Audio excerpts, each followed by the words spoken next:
বিশ্ব রাজনীতিতে এক অভূতপূর্ব ও রহস্যময় পরিস্থিতির সৃষ্টি হয়েছে।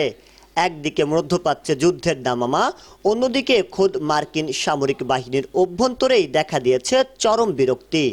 ভাইরাল হওয়ার কারণ ও মূল তথ্য, বাইবেলের আর্মাগেডন ও ভবিষ্যৎবাণী।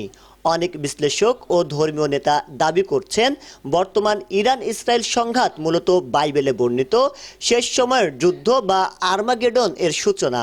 সামাজিক যোগাযোগ মাধ্যমে এই প্রফেসি বা ভবিষ্যৎবাণী এখন দাবানলের মতো ছড়িয়ে পড়েছে।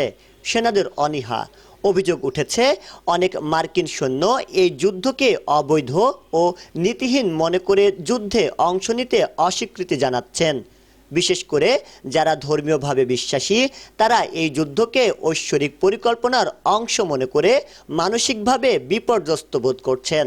পেন্টাগনের উদ্বেগ, ওয়াচডগ সংস্থাগুলোর রিপোর্ট অনুযায়ী অনেক সেনা সদস্য তাদের কর্মকাণ্ডের বিরুদ্ধে অভিযোগ করছেন যে তাদের এই যুদ্ধকে একটি ধর্মযুদ্ধ হিসেবে গ্রহণ করার জন্য চাপ দেওয়া হচ্ছে। এটি কি নিছকই রাজনৈতিক কৌশল, নাকি সত্যি কোনো বৃহত্তর ধর্মীয় সংঘাতের ইঙ্গিত? বিশ্ব শান্তি কি তবে এক ভয়াবহ অনিশ্চয়তার মুখে? এই বাইবেল প্রফেসি এবং মার্কিন সেনাদের অবস্থান নিয়ে আপনার ব্যাখ্যা কি? এটি কি তৃতীয় বিশ্বযুদ্ধের পূর্বাভাস?